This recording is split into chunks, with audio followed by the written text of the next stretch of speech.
Assalamualaikum warahmatullahi wabarakatuh. Selamat siang para peserta kursus ini. Sesuai dengan jadwal, maka siang ini saya ditugasi untuk membahas tentang kode etik konsultan kesehatan. Dan saya sudah mempersiapkan PowerPoint, mudah-mudahan bisa dibaca sebentar lagi atau bisa ditayangkan. Nah, etik atau ethics dalam bahasa Inggris itu definisinya memang banyak sekali. Etik dalam artian bahasa Inggris sering disebut juga sebagai moral philosophy. Moral philosophy tidak lain daripada pokok pikiran dan ajaran-ajaran yang memberikan arahan kepada manusia atau insan untuk selalu berbuat yang baik. Etik itu kadang-kadang juga dalam bahasa Indonesia disebutkan sebagai perilaku yang baik yang biasanya dirumuskan oleh ikatan profesi. Salah satu ciri daripada ikatan profesi, termasuk ikatan profesi konsultan kesehatan, adalah etik. Etik itu biasanya masih mukadimah dulu. Ya, saya memulai dengan pembukaan dulu tentang etik. Etik itu dibedakan dengan etiket. Ada kata etik, ada etiket. Etiket tidak lain adalah sebetulnya cara-cara yang baik untuk kehidupan sehari-hari. Jadi itu berbeda dengan etik. Etik lebih banyak mengemukakan tentang moral filosofi. Nah, saya akan mengemukakan tentang etik konsultan kesehatan Indonesia. Dimulai dengan mukadimah. Saya baca saja. Mukadimah ini akan terdiri dari ada 3 atau 4 alinea. Pertama, bahwa ini sebetulnya sebuah cita-cita bahwa kesehatan merupakan hak asasi manusia dan salah satu unsur kesejahteraan yang harus diwujudkan sesuai dengan cita-cita bangsa Indonesia sebagaimana dimaksud dalam Pancasila dan Undang-Undang Dasar tahun 45.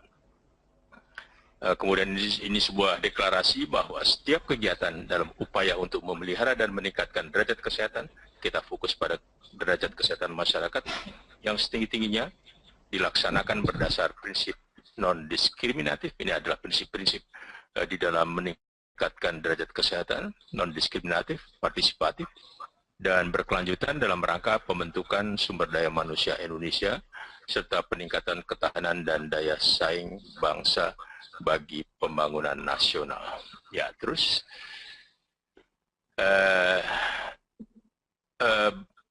di sini di dalam mukadimah ini dicoba juga didefinisikan apa itu konsultan, bahwa konsultan kesehatan Indonesia yang merupakan definisinya merupakan kelompok tenaga ahli yang berpengalaman dan yang dididik untuk mampu melakukan analisis dan memberi advis kepada pemberi tugas atau klien dalam rangka membantu yang bersangkutan, membantu klien untuk membuat pilihan-pilihan terbaik dalam menetapkan kebijakan dan pelaksanaan program, mempunyai peran penting dalam pembangunan kesehatan nasional. Jadi konsultan kesehatan Indonesia mempunyai peran yang penting dalam pembangunan kesehatan nasional. Dan para konsultan ini memiliki akhlak dan budi pekerti yang tidak tercela, yang berkemampuan melaksanakan tugas secara profesional dan bertanggung jawab dalam turut serta menyelenggarakan tugas pembangunan serta bersih dari korupsi, kolusi, dan nepotisme. Jadi deklarasi ini merupakan atau mukadimah ini merupakan sebuah pernyataan tentang dasar-dasar moral yang harus dimiliki oleh konsultan kesehatan Indonesia. Ya, berikutnya. Bahwa profesi konsultan kesehatan yang tergabung dalam IKESINDO merupakan profesi terhormat. Jadi kita adalah profesi yang terhormat. Mengapa terhormat? Karena kita mempunyai dasar-dasar filosofi yang tadi sudah saya gambarkan. Dan dalam menjalankan pekerjaannya, anggota-anggota IKESINDO berpegang teguh pada nilai-nilai kejujuran, kerahasiaan, kemandirian, dan keterbukaan yang dirumuskan dalam Kode Etik Konsultan Kesehatan Indonesia. Ya, berikutnya. Dan ini adalah itu bukan atas berkat, tapi atas berkat rahmat Tuhan yang Maha Esa, dan dengan maksud untuk lebih nyata menjamin dan mewujudkan kesungguhan dan keluhuran profesi, kami, ini deklarasi dari para konsultan kesehatan Indonesia, membakukan dan membukukan nilai-nilai tanggung jawab profesional dalam kode etik profesi konsultan kesehatan yang diuraikan dalam butir-butir sebagai berikut. Nah, akan ada 10 butir nilai-nilai yang dan kalau kita baca nanti sebetulnya nilai-nilai ini atau keseluruhan rumusan etik ini dapat dibagi dalam 4 bagian. 4 bagian adalah tentang sikap atau perilaku konsultan terhadap masyarakatnya, terhadap umum. Kedua adalah sikap dan perilaku daripada konsultan terhadap peer-nya, terhadap koleganya. Yang ketiga adalah sikap para konsultan terhadap kliennya atau pemberi tugas. Dan yang terakhir adalah nanti akan menjelaskan tentang sikap dan perilaku dari konsultan terhadap dirinya sendiri. Kembali pada butir 1. Ya, butir 1 kembali. Ya. Setiap konsultan kesehatan wajib menjunjung tinggi, menghayati, dan mengamalkan etik dan peraturan tentang konsultan kesehatan. Jadi kepatuhan kita terhadap etik dan juga peraturan perundang-undangan. Dalam menjalankan tugasnya, seorang konsultan akan mengambil keputusan profesional yang independen dan menerapkan perilaku profesional dalam ukuran tertinggi. Memang di dalam etik profesi, maka hal yang sangat penting adalah bahwa seorang konsultan itu dalam mengambil akan selalu mengambil keputusan, dan keputusan yang diambil itu haruslah bersifat independen. Apa artinya independen? Independen artinya bahwa apa yang akan diambil dalam keputusan itu akan mengikuti aturan-aturan yang dibuat oleh kelompok itu sendiri dan dipertanggungjawabkan terhadap kelompok itu dan juga pada masyarakat. Dan independen artinya bahwa tidak boleh ada orang luar yang berdasarkan ilmu yang dimiliki oleh konsultan itu ikut serta di dalam pengambilan keputusan para konsultan. Ya, yang kedua adalah bahwa setiap konsultan kesehatan wajib menghindarkan diri dari perbuatan yang bersifat memuji diri dan dalam melakukan pekerjaannya. Jadi seorang konsultan kesehatan itu haruslah seorang yang low profile, tidak boleh menonjolkan dirinya. Seorang konsultan tidak boleh dipengaruhi oleh sesuatu yang mengakibatkan hilangnya kebebasan dan kemandirian profesi. Inilah yang tadi saya sebut sebagai independensi dari sebuah profesi. Dan seorang konsultan senantiasa berhati-hati dalam mengumumkan atau menerapkan penemuan teknik baru yang belum diuji kebenarannya dan terhadap hal yang dapat menimbulkan keresahan. Jadi seorang konsultan tidak boleh mengumumkan penemuan-penemuannya apabila dia tidak bisa menjelaskan evidence base dari penemuan-penemuan.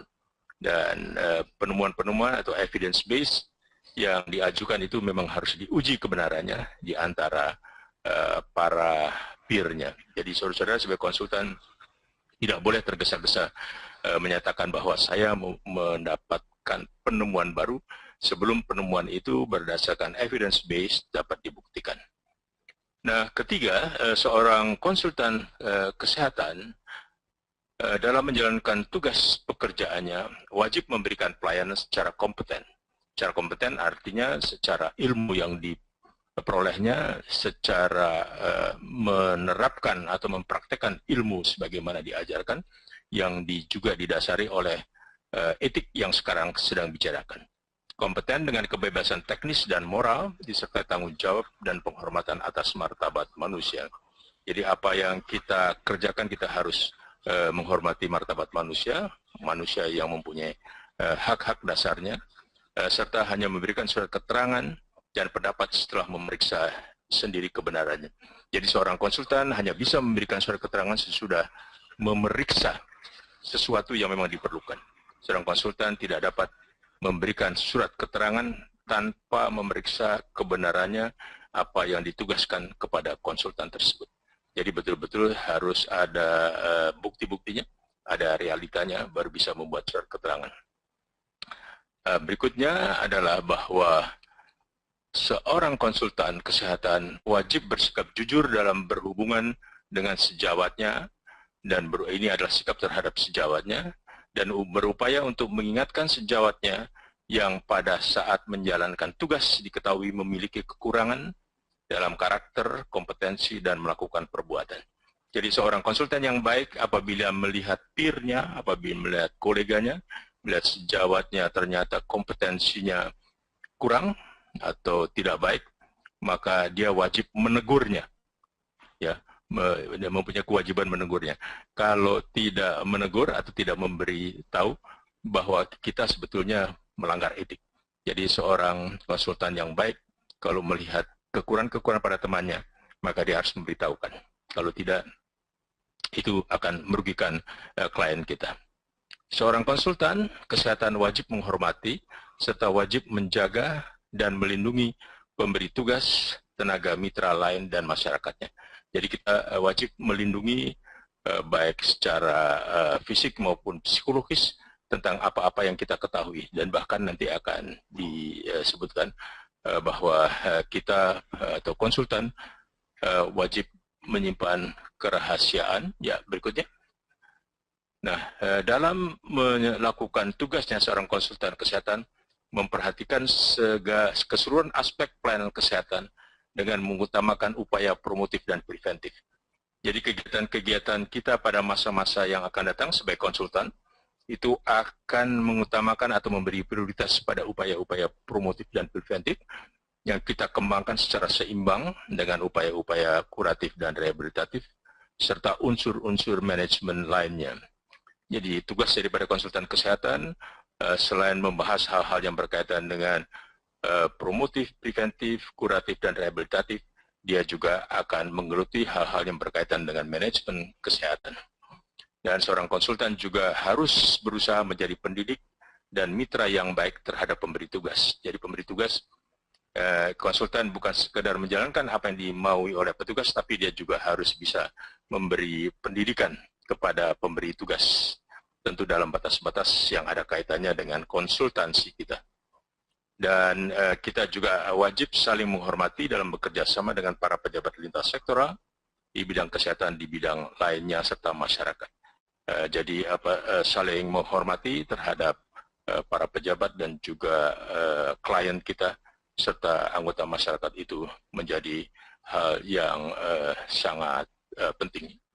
Nah, seorang konsultan dalam konsultan memperhatikan keseluruhan berikutnya, coba 7. Seorang konsultan kesehatan wajib bersikap tulus ikhlas dalam mempergunakan seluruh keilmuannya dan keterampilannya untuk kepentingan pemberi tugas. Jadi seorang konsultan itu harus mempergunakan seluruh kemampuannya untuk apa-apa yang diminta oleh pemberi tugas atau klien dan masyarakat. Dan ketika tidak mampu menjalankan pekerjaannya, ia wajib merujuk kepada konsultan kesehatan yang lebih kompeten dengan persetujuan pemberi tugas. Ya, jadi apabila nanti di dalam pekerjaan kita ternyata kita tidak mampu atau kita menganggap tidak kompeten, itu menjadi kewajiban kita untuk merujuk kepada konsultan yang lebih kompeten. Kalau ini tidak dilakukan, dikhawatirkan bahwa kita akan gagal memenuhi permintaan klien, dan ini tidak boleh terjadi. Oleh karena itu, di dalam sistem konsultan juga ada rujukan untuk dari seorang konsultan kepada konsultan-konsultan lain yang lebih mampu. Setiap konsultan kesehatan memperlakukan kesehatan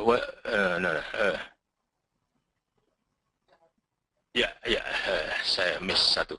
Setiap konsultan kesehatan wajib merahasiakan segala sesuatu yang diketahuinya tentang pemberi tugas sepanjang yang sudah diatur dan ditetapkan dan menerima imbalan jasa. Nah, ini.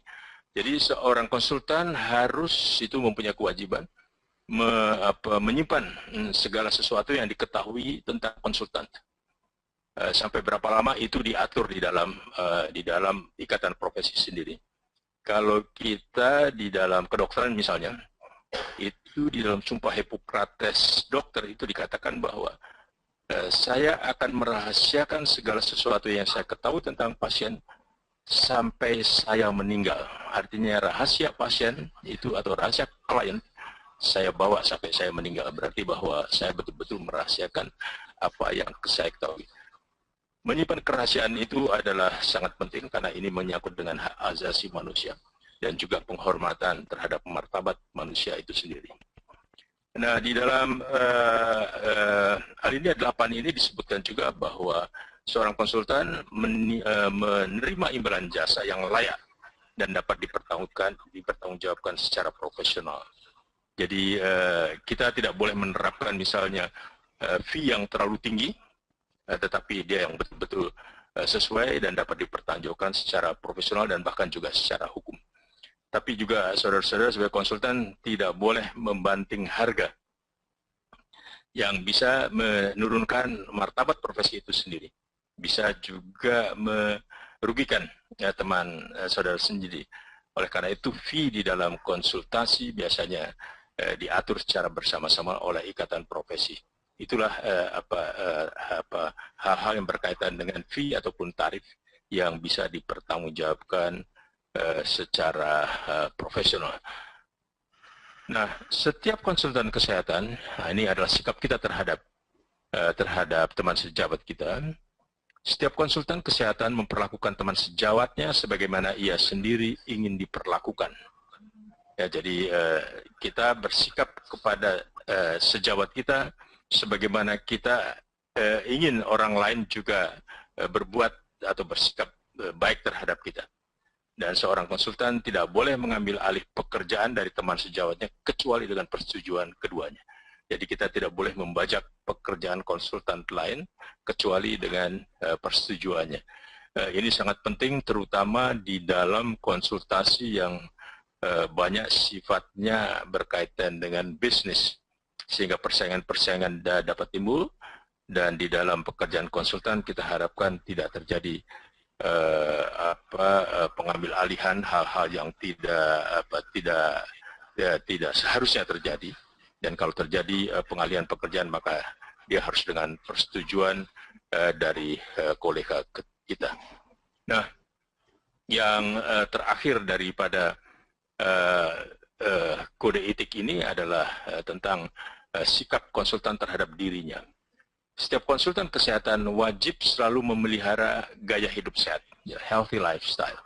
Apa itu healthy lifestyle? Saya kira para konsultan dan calon konsultan itu semuanya sudah paham. Misalnya saja tidak boleh merokok, tidak boleh minum minuman beralkohol, harus berolahraga dengan baik, harus melakukan seks yang baik dengan pasangannya.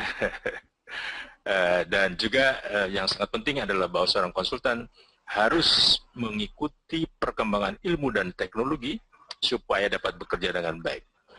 Jadi ketentuan mengenai mengikuti perkembangan ilmu dan teknologi ini nantinya akan ditetapkan oleh IKESINDO bahwa seorang konsultan hanya akan mendapatkan atau harus selalu mempunyai yang disebut registrasi untuk resertifikasi dan untuk melakukan atau mendapatkan registrasi dan resertifikasi dibutuhkan seseorang konsultan itu harus memenuhi pelatihan-pelatihan tertentu dan ini akan ditetapkan oleh IKESINDO sendiri. Sangat penting bahwa seorang konsultan memang harus mempunyai kemampuan-kemampuan dalam ilmu dan teknologi yang paling baru agar pekerjaan-pekerjaan kita yang ditugaskan oleh klien kita atau pemberi pekerjaan itu menjadi maksimal. Nah, saudara-saudara sekalian, inilah hal-hal pokok yang sangat penting untuk diketahui di dalam etik konsultan kesehatan Indonesia. Dan di dalam, saya hanya menyebutkan kode etiknya sendiri. Di dalam kode etik ini nanti juga harus ada pengaturan, termasuk di situ adalah pembinaan dan pengawasan, dan juga tentang sanksi-sanksi yang bisa diberikan apabila seorang konsultan melanggar kode etik yang sudah kita sepakati bersama. bagaimana sanksi-sanksi itu ditetapkan, itu nanti akan dirumuskan sendiri oleh Dewan Etik dari Ikesindo dan harus dituliskan dan disetujui oleh peer-nya sendiri. Ya, hal yang sangat penting adalah bahwa apabila terjadi pelanggaran-pelanggaran terhadap etik, maka konsultan yang bersangkutan itu harus diperiksa. Dan ada langkah-langkah bagaimana memeriksa kesalahan atau kekurangan dari para konsultan apabila memang yang dianggap perlu. Ada beberapa pilihan bagaimana cara memeriksa kesalahan-kesalahan pada konsultan adalah pertama dengan membuat tim ad hoc yang disepakati, ataupun adanya nanti sebuah dewan etik yang bisa bekerja secara terus-menerus, dan ini sangat tergantung daripada peer ataupun organisasi yang sedang kita bentuk dan sedang kita kembangkan.